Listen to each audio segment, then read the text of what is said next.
Real quick, before we get into the show, I wanted to share a new service called Getita that Ken and I have been using that has made us over $10,000 in Amazon reimbursements.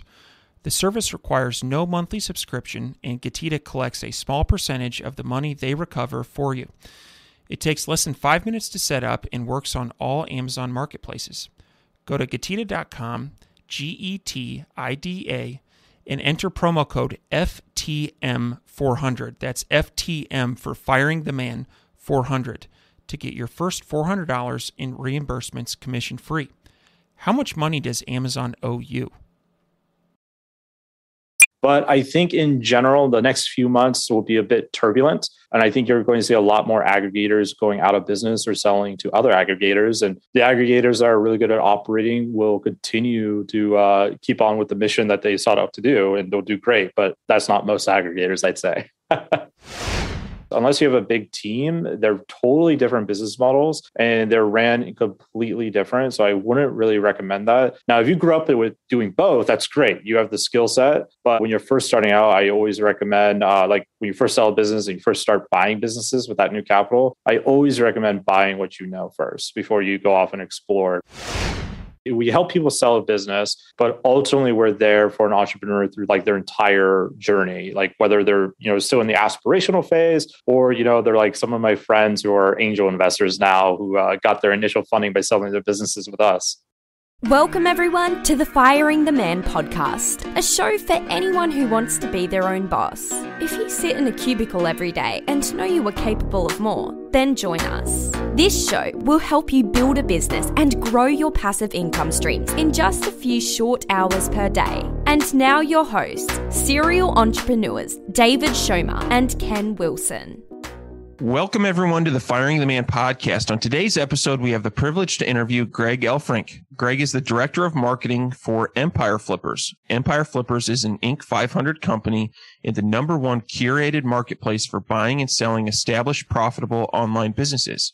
Empire Flippers has helped customers buy and sell nearly $3 million worth of e-commerce, AdSense, affiliate, SaaS, FBA, and many other revenue-generating assets. Welcome to the show, Greg. Thanks for having me. Hopefully I'll be able to add some value to the audience. Absolutely. Absolutely. So first things first, tell us a little bit about your story and quick background on your experiences and prior jobs and what led you to Empire Flippers.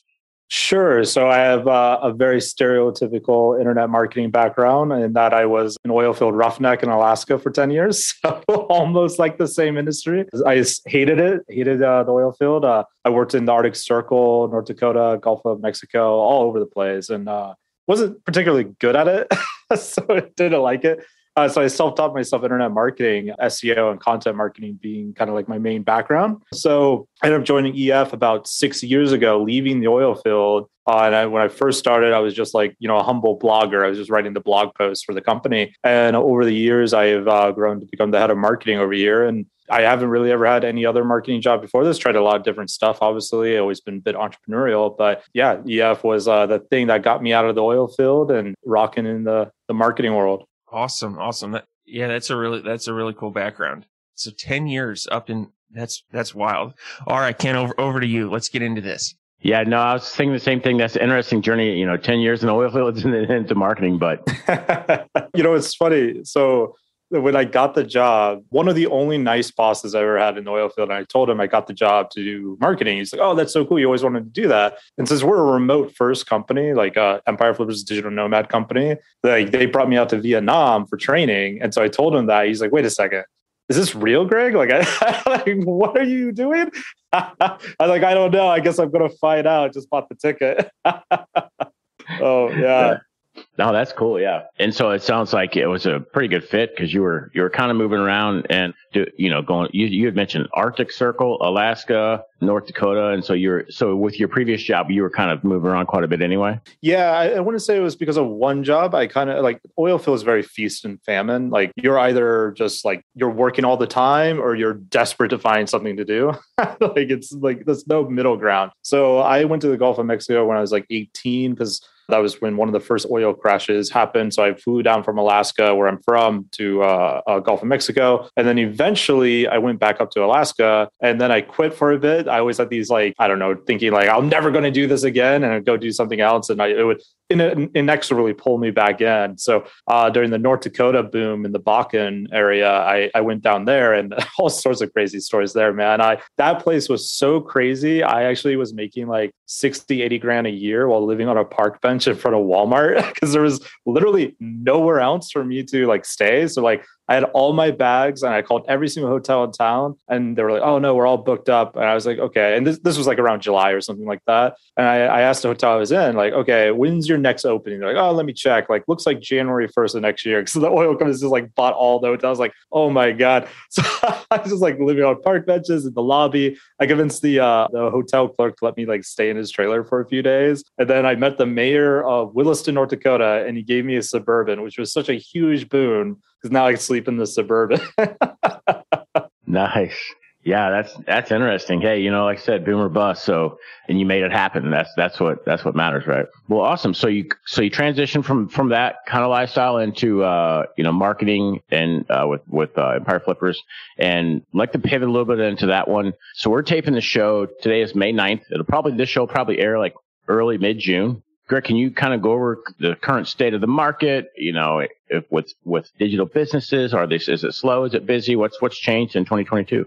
Sure. So in the last few years, there's been kind of this meteoric rise, especially in the Amazon FBA space. I'm sure a lot of your audience are familiar with the aggregators who have raised, millions of dollars to go out and acquire brands, right? Well, we were one of the first people to serve that market back in, I guess it'd be early 2019, something like that. So over the last couple of years, things have been booming. We've been calling it the season of the seller. Multiples for businesses have never been higher than they are today. But now we're at this very interesting crossroads with everything that's happening in the world where a season of the seller might be at its tail end. Like it's not for sure, but we might be moving back into more of a buyer's market. So it's very interesting to see it happen. Like the capital markets have slowed down a little bit, and acquisition criteria has gotten a lot more tighter with the private equity aggregators and family offices, which are typically the people buying any 7-figure and up e-commerce stores. So yeah, I would say we're looking like maybe out of a bit of a readjustment, but it's not for sure yet. Things could still come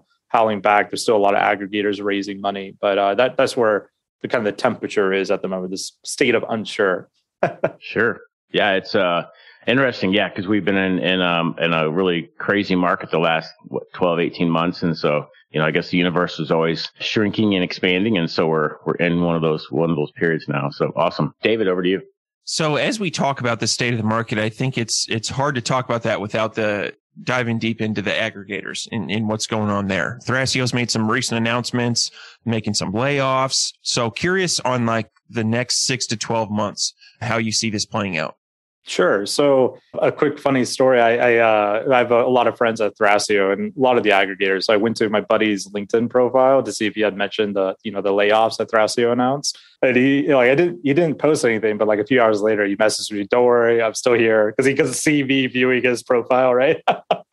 But yeah, so the things that are happening with the aggregators, this is something I kind of knew would eventually happen. So I'm not surprised by any of this by any means. And I think anyone who is surprised by it maybe didn't look deep enough into it. It's kind of like buying Florida swampland, and you can always resell it and it'll always go higher, all this stuff. So like it has all the hallmarks of a bubble, right? So like to analyze what's going to happen, you have to realize like the mistakes that the aggregators made today, where a lot of them are toppling. Not all of them. There's still ones that are doing really good work. But one of the big things is a lot of the aggregators come from this high finance background, and they're really good with M&A, really good with all the stuff, very savvy buyers. But that doesn't necessarily translate into a savvy e-commerce entrepreneur, right?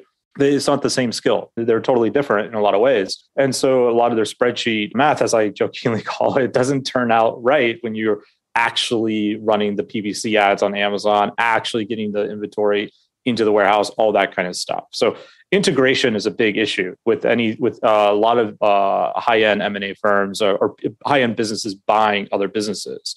So that is part of the problem. Another part of the problem is hiring the wrong type of people. So like they're hiring like ex-Amazonians, all this stuff, like which makes great press, like in a press release, but like a lot of those Amazonians, they've never ran a startup, right? They've never been in that environment. Amazon's been around for over 20 years, right? It's long past the startup days. So there's all those issues, and then it's compounded by the supply chain crisis that's still happening. Like I believe at the time of this recording, at least, I think Shanghai is still underneath the zero COVID policy. That's like causing, and I think that's like 20% of exports of China, which is a big deal if you're in e-commerce, right? So there's all those issues. And finally, the big nail in the coffin for a lot of these aggregators is what I mentioned earlier about private capital. So with the capital markets being the public ones taking a huge tumble, and then aggregators failing to report profits like they were supposed to, now the people who are giving them this capital are telling them like, look, you need to be a lot tighter on what you buy. So a deal that would have sold easily last year is now much more difficult to sell today. So all of that is this confluence of things for the next 6 months, or like why there's all this uncertainty, because aggregators are getting kind of like new marching orders for the people giving them money. But I think in general, the next few months will be a bit turbulent. And I think you're going to see a lot more aggregators going out of business or selling to other aggregators. And the aggregators that are really good at operating will continue to keep on with the mission that they sought out to do, and they'll do great. But that's not most aggregators, I'd say. Yeah. So, Greg, I think, David and I definitely not dumping on aggregators at all, but we had a long-standing discussion between David and I. We always said, it's a lot easier to raise money than it is to operate a business. And so yes. I think, what we saw over the last 18, 24 months was a lot of people really good at raising money and maybe lacking on the operational side. And now it's kind of a pause button and a speed bump and kind of getting the back end figured out. And like you said, the money is the money flowing in, that pipeline is getting tightened up a bit. It's like, hey, well, I want to see some returns for that money that's going in. So interesting. As we kind of translate that, you kind of alluded to it earlier, like the current state of the market, it's kind of switching from a seller's market to a buyer's market. Can you go over kind of what are some of those factors that are impacting valuations and multiples? The aggregator is probably one, but what are some of the other ones, and what are some things that as owner and operators can look at and really kind of, if we're getting ready to go to market in 12 months or so, we can kind of look at these things and kind of evaluate it? Sure. So I guess the best way to answer that question would be talking a little bit about how valuations in general work, because some people get a bit confused on how valuations work. They see like Uber making a huge IPO or something like that, and they think like, oh, that's like my company, but it's not. Like SaaS businesses in general tend to get a very different valuation than the vast majority of other businesses. So SaaS is typically valued on, say, growth versus, say, like an e-commerce brand would be more valued based on risk. Now, growth is still an element there, of course. And I say this because if your audience out there does want to make that exit, like the best thing you can do is make your business as least risky as possible if you want to get the most premium valuation as possible. So that's things like turning off experimental marketing 6 to 8 months before you go to sell. So you're not like losing money, because most marketing loses money until you iterate on it, right? So I'm a marketer saying that, so it's real. I've been there. It's very depressing.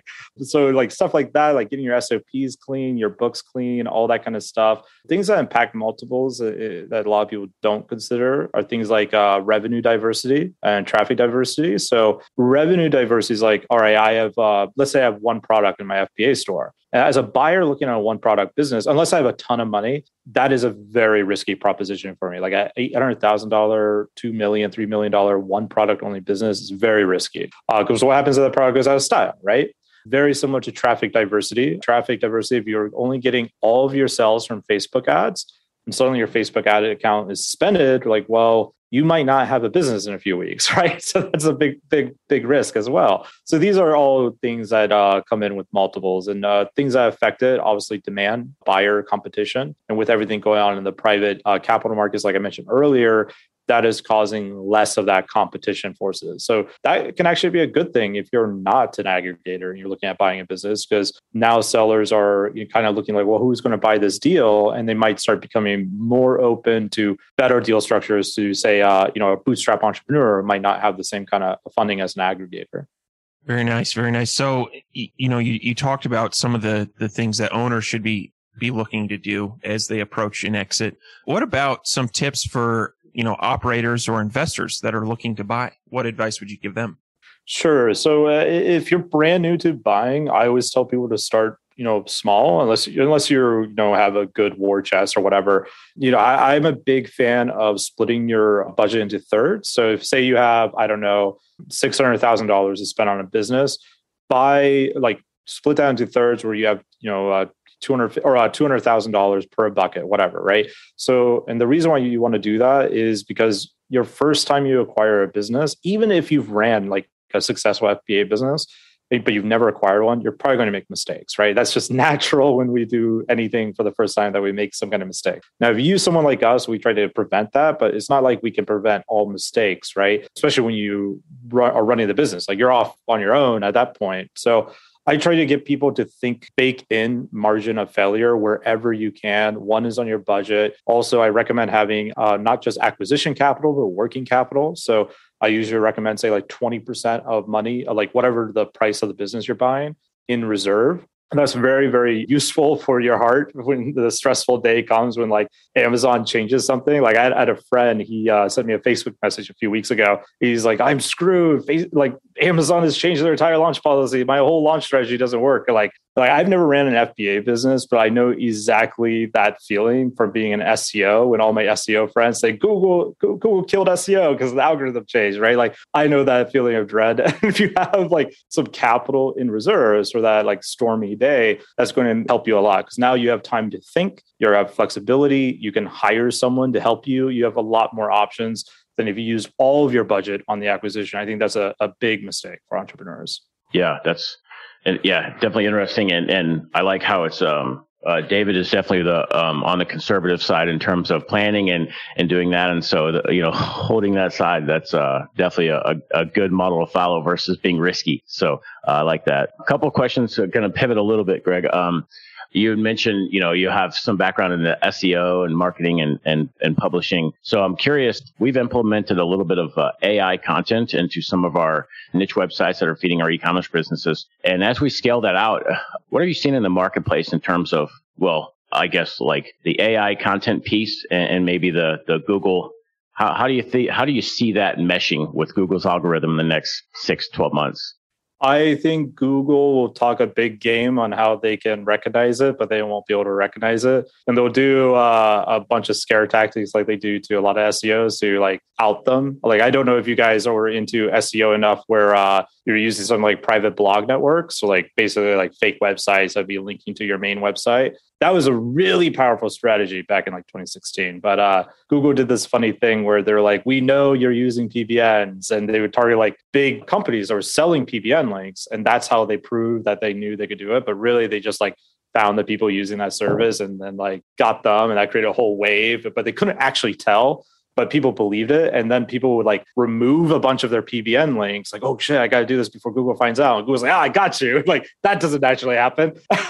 So like they like play it into their hand kind of thing. So I think AI content will rise. I don't think it's there yet, but I think it will become very, very useful. I don't think Google will be able to tell the difference. Or if they can, it won't really matter in the end. Because like, as long as it's still valuable, as long as because like what at the end of the day, Google wants their customer, the searcher, to like the content that they're seeing. So if AI content gets so good that it's engaging and valuable, well, that's what Google wants to show people. Okay.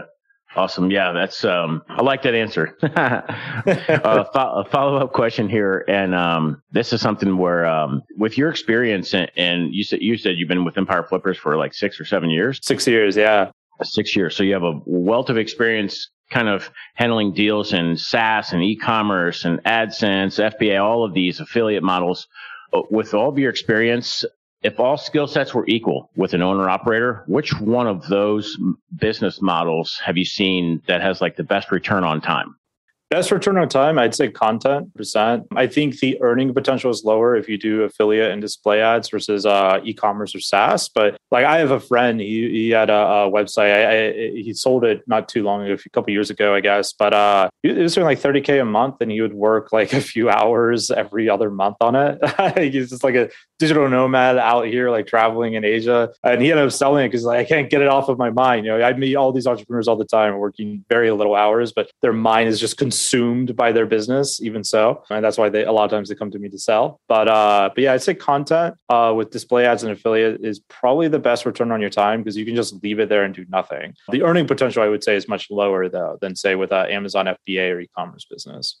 I am really happy to hear you say that because we have a strategic initiative within some of our own brands to start pushing out content, as Ken mentioned. And so curious, as you dive into content type companies, what are some things that you're seeing the very successful content teams doing? And what are some things that you're seeing some content companies doing poorly or not performing well on?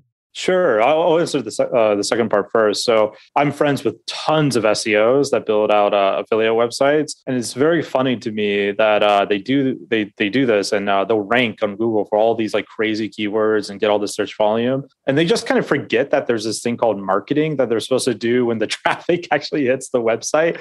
It's like you have the most valuable traffic in the world. You're doing nothing. You're building the next site to rank, right? So I say that's something a lot of SEOs do wrong or pushing content is they don't understand the true value of their traffic to take it more seriously. Sites are doing it really well, which I think you kind of are hinting at it that you guys are doing, David, is combining content with more than just the affiliate and display ad monetization. Like you mentioned, something to feed your e-commerce sites.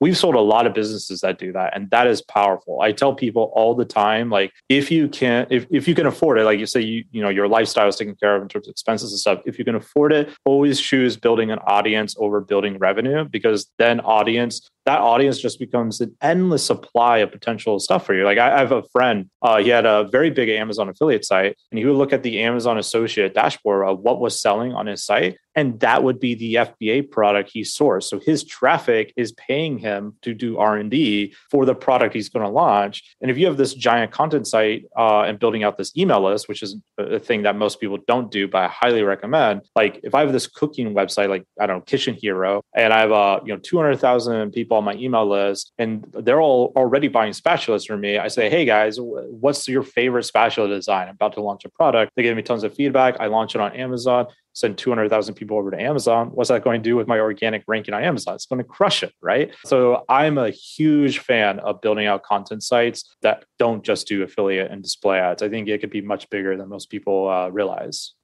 Yeah, that's awesome. And lots of pro tips there for the audience listening in. We'll just go over them. Capturing the traffic, you want to capture an email. And you want to test the traffic that's coming in on what products they're buying, and use all of that as data to make your useful data to make your decisions with. So excellent nuggets there, Greg. Sorry to interrupt the episode. You may have heard Ken and I talking recently about a new tool that we're using for Amazon refunds.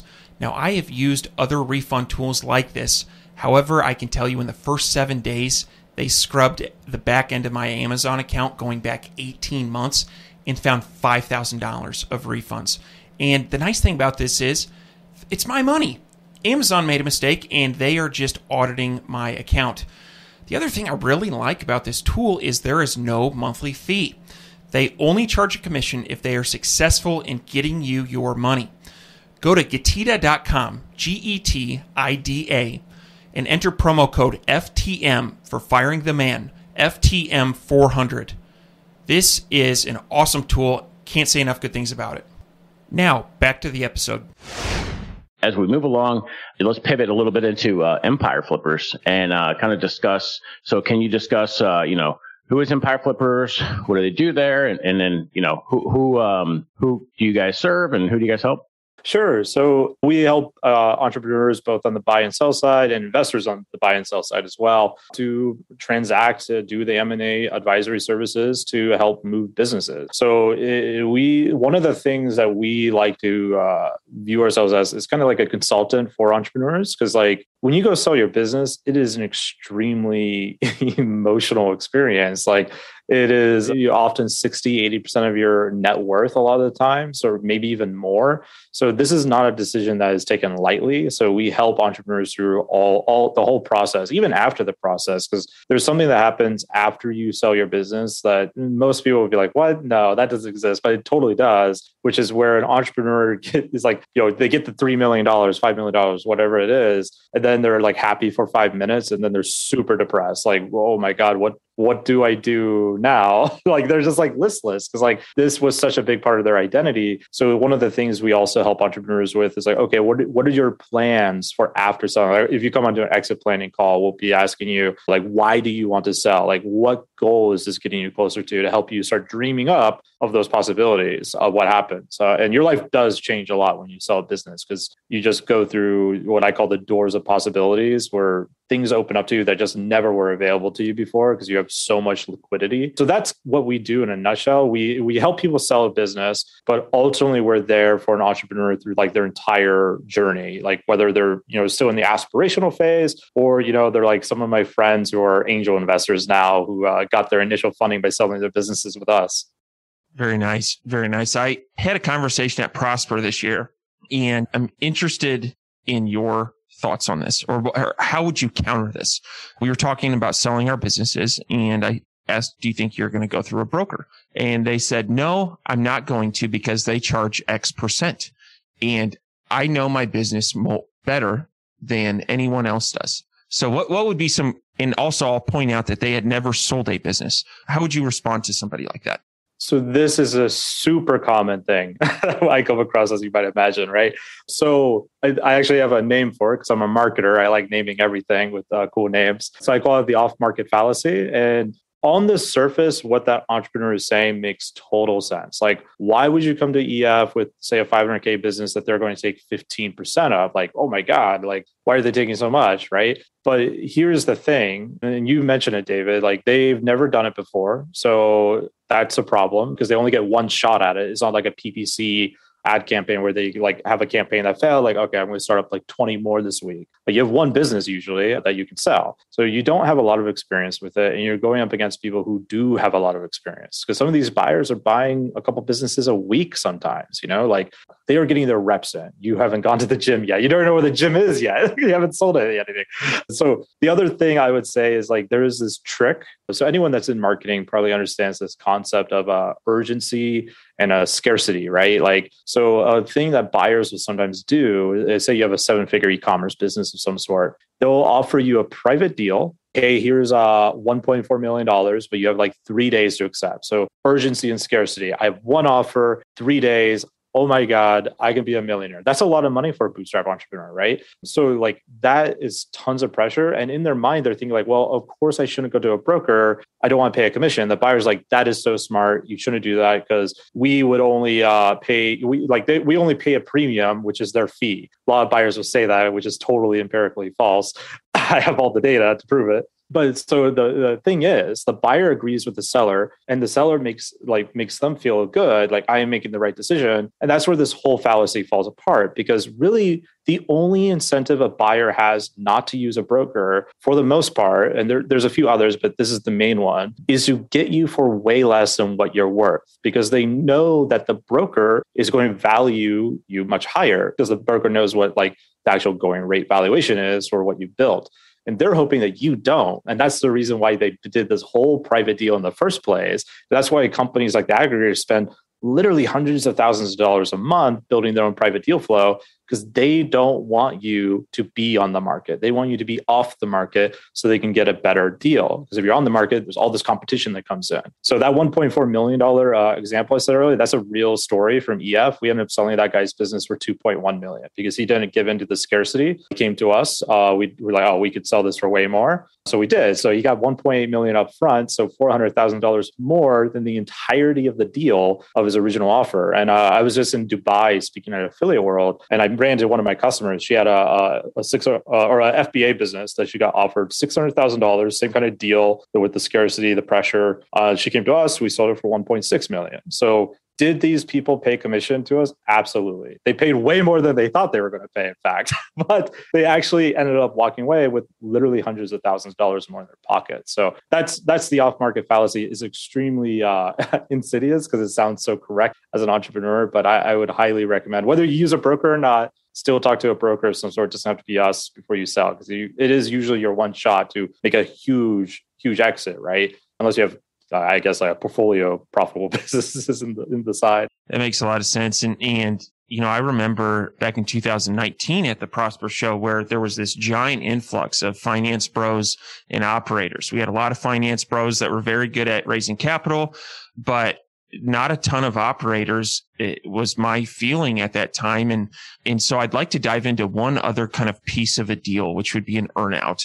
And what we've seen some examples, and we actually have friends of the podcast who have sold a large component of that overall deal value was tied up in an earnout. So first, can you explain to our listeners what is an earnout, and then what to be on the lookout for if they're selling and that's a component of the deal? Sure. So an earnout is very, very common. If you have a relatively larger business, I'd say anything above $1 million for sure, you are probably going to have an earnout of some components. So basically what it is, like, let's say I have a $2 million business, a buyer gives me an offer, they'll pay me $1.6 million upfront. So that's money into my pocket right away. And then the remainder $400,000 is going to be in either, it's probably going to be in both of these things. So earnout and a stabilization payment. Those are the two most common things in deal structures of this size. And the earnouts, like let's say it's $200,000 is in that earnout. I am telling you, I will pay you $200,000 if your business either keeps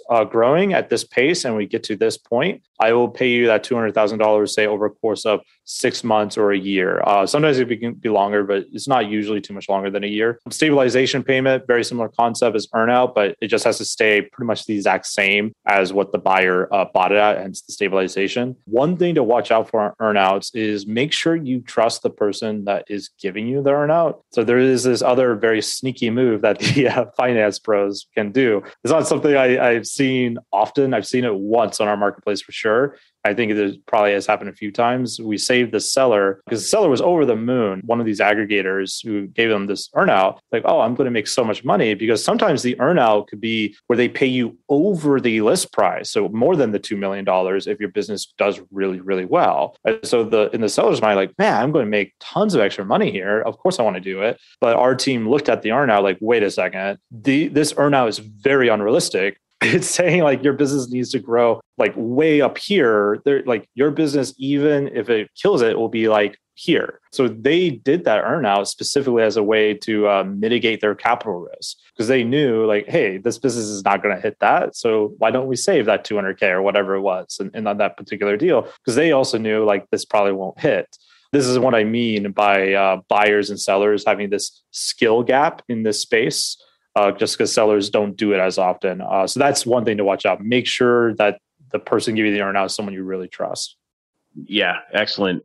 And one little follow-up piece there on an earnout is and something that David and I have heard has happened a few times, was the deal in the deal structure in the earnout was you hit this number and then the earnout is paid fully, but nothing on the reverse. Like if you make 95% or 90%, it's nothing. And so ensuring that in the deal to make sure you have it tapered. If you hit 90, you get this pot, or not 80, 70. And so that structure is way better for the seller and than the buyer. So awesome.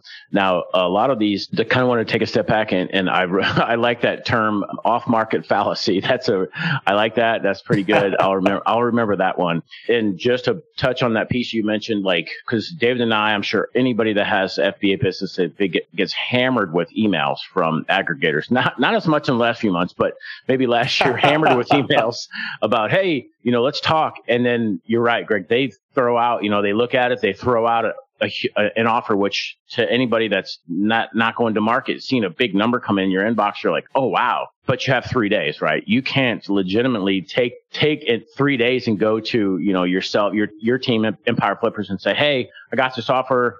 can you do an evaluation? It's not going to happen in 3 days, right? And so they know they've got you in kind of a squeeze play. And so definitely a good note to watch out for in terms of like what the buyer strategy, if you're a seller, you definitely want to understand what the buyer strategy is in that scarcity model. So really like that. David or Greg, any other topics that we want to cover before we head into the fire round? I've got one more question for you. And then Greg, I want to circle back on what you were going to say. So to the people that do sell and they're experiencing this lull post selling, what would you recommend that they do? And the two kind of things that I would think is, buy another smaller established FBA business, or perhaps start a new FBA business from scratch, or go into something else. But what would you, of your friends that you've seen that have sold, where have you seen them take their dollars and put them to work and get a good ROI on that and also, enjoy it? Yeah.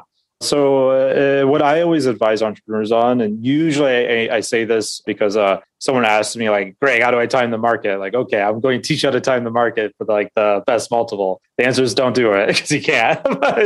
I tell people like the real way to sell is always based on your personal and business goals, right? Like that's the dichotomy. Like every reason I've seen under the sun of why to sell is in those two categories, right? So when you go to sell, like ask yourself before you sell, like, why am I selling? What goal do I have? Does this get me closer to either, my personal life? Like maybe I'll be debt free or like travel the world or whatever, right? Like there's some benefit there for my personal life and the business life as well. Like now I can buy, invest in real estate or buy another business, like what you just said, David. So that's the first part, is have a plan. As far as what my friends have done. So this is something that's kind of interesting that came to me. And of course I gave it a name, just like the off-market fallacy. I saw it happen over and over again on the marketplace. I think I came up with this idea like 2.5 years ago, and I call it the asset flywheel. So it's basically where someone sells a business, then they take that capital and they buy, say, 2 smaller businesses from us. Usually it's in the exact same business model of what they just sold. And that business is just like kind of more early stages of what they had built. So they already have this roadmap of what to do next. They build up that business and then they sell that business with us again. Then they buy, say, 2, 3 more of those businesses and they keep doing this. I have a friend who did this with affiliate websites, and he ended up over a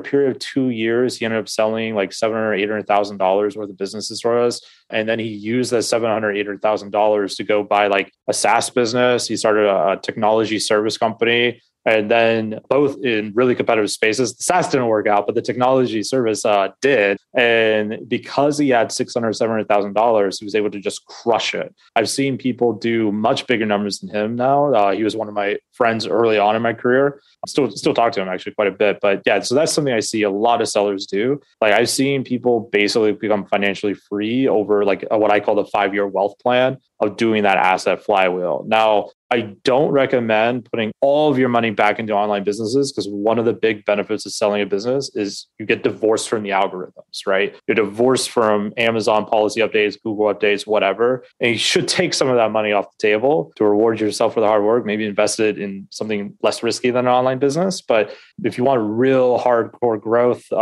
there's nothing better than buying a business. I think it's way faster than building a business from scratch, and in a lot of ways way safer because you already have that proven market fit. So that's what I recommend and what I've seen my friends do.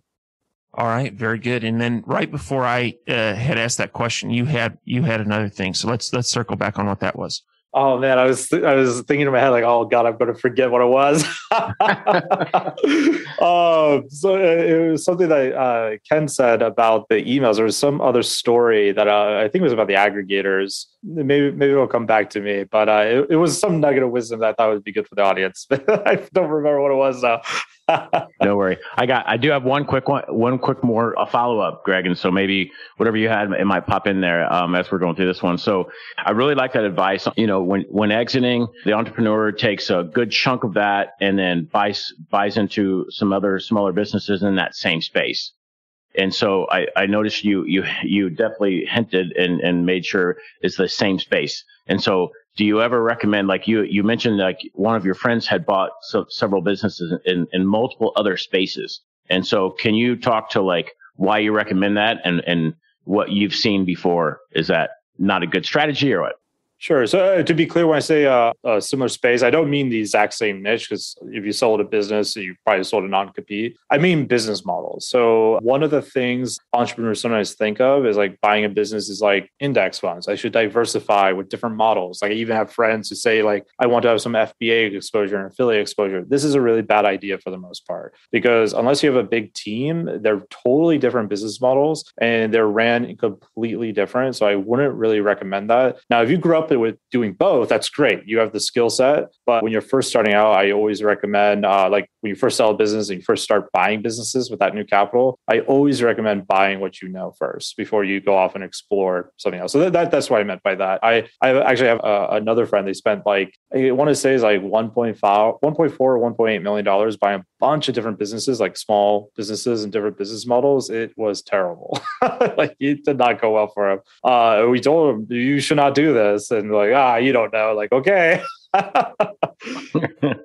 Okay. Yeah. Excellent. And one quick follow up about, I'll kick it over to David. So with your experience in helping sellers, what are like maybe the top one or two things that you've seen? So, because for me, motivation is huge. And so when I hear of like these like great stories of people exiting and what they're doing afterwards. And so what are a couple things that some of your sellers have done that's like super cool, or like, they traveled around the world for a year, or, anything come to mind? Yeah, I mean, there's so many cool stories. And on the buy side too, there's a lot of cool stories. There's this one buyer I always think of in particular. They used to be like high-level media executives, and they had a child that had some kind of mental learning disability or something like that. And the school was like an hour away from their house, but the commute to their job was like another 2 hours the opposite direction. So by the time they got like their kid back home and stuff, they had like no time at all, because the kid had to go to a special school for their condition. And so they bought this business from us, and they ended up just like moving like 5 minutes next to that school and quitting their job. Like I think it took them like 6 or 8 months once they bought the business to do that. But that is super cool. And likewise, I on a seller side, so I live in Asia, right? I live in Southeast Asia. I've helped this Vietnamese guy in Hanoi. So I live in Ho Chi Minh City. He lives in Hanoi. He sold an affiliate website with us for like, I think it was like $250,000, something around that number. So my wife and I, we went up to Hanoi and like, hit him up, like talk to him.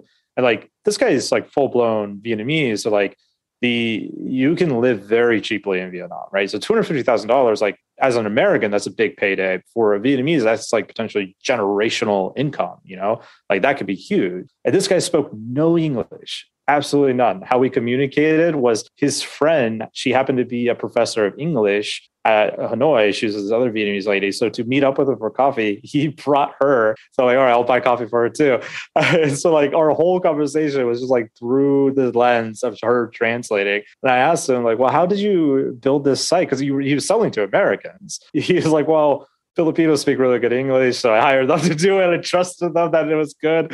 And then I would have my professor friend like look at them look at the content like every other month. I'm like, that is awesome. Like that's one of the things I love about entrepreneurs is just like that scrappiness. Like, well, this seems hard, so I guess I'll figure it out. Like instead of just like giving up, like, how do I do this? So a lot of cool stories like that. Absolutely. Yeah. That is a cool story. That's a kind of no excuses type of story, right? Where when someone's always has these excuses, you're like, hey, this person here didn't even speak English, built a business and sold it, so that's pretty cool. Awesome. David, anything else, or Greg, anything else before we get into the fire round? Nope. All right. Greg, are you ready? I'm ready. Fire it up. All right. What is your favorite book? My favorite fiction book is Blood Meridian by Cormac McCarthy. He's the guy who wrote No Country for Old Men and The Road. Those are the two famous movie adaptations. Favorite business book is probably Richest Man in Babylon. I think that's just a great parable, personal finance.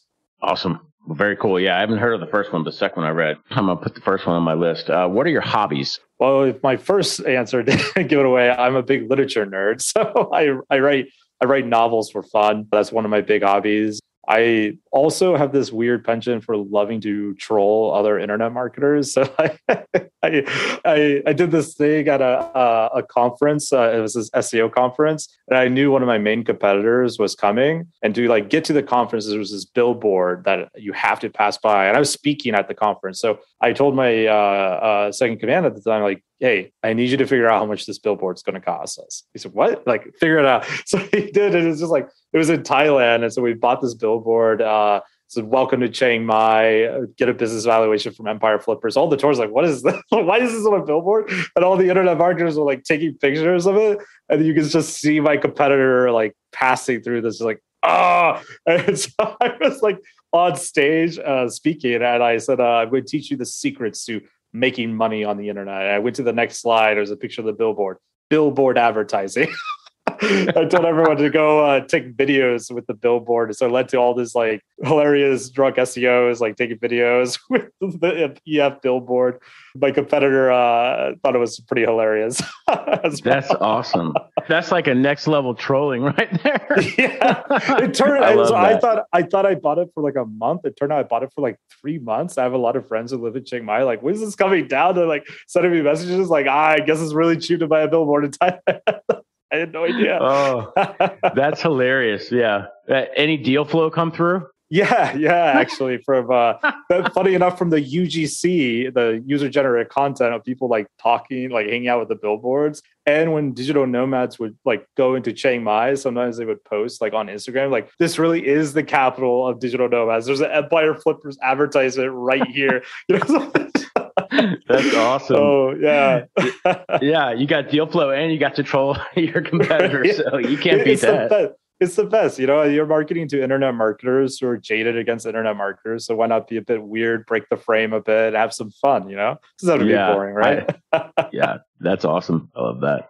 The last one here. What do you think sets apart successful entrepreneurs from those who give up, fail, or never get started? I think the major difference is successful people fail a lot more than the people who give up. They keep failing over and over again. I spent 10 years learning internet marketing since I was like 18. I failed tons and tons of times. You just got to keep failing. The faster you fail, probably the faster you find success too. But most people give up at the first few fails and they're like, I'm never doing that again. That sucked. Excellent. Yep. Awesome. So, David, you want to close out the show? Yeah. So, Greg, if people are interested in connecting with Empire Flippers, what would be the best way? Sure. Yeah. You just go to empireflippers.com. You can check our evaluation tool as well. If you want to connect with me personally, it's just greg@empireflippers.com, or you can add me on LinkedIn or Facebook. I'm usually pretty easy to get a hold of and always happy to help, whether as a question with marketing or EF or whatever. Happy to help. Excellent. Well, thank you so much for being a guest on the Firing the Man podcast, and we're looking forward to staying in touch. Yeah, for sure. Thank you, everyone, for tuning in to today's Firing the Man podcast. If you like this episode, head on over to firingtheman.com and check out our resource library for exclusive Firing the Man discounts on popular e-commerce subscription services. That is firingtheman.com/resource. You can also find a comprehensive library of over 50 books that Ken and I have read in the last few years that have made a meaningful impact on our business. For that, head on over to www.firingtheman.com/library. Lastly, check us out on social media at Firing the Man and on YouTube at Firing the Man for exclusive content. This is David Schomer. And Ken Wilson. We're out.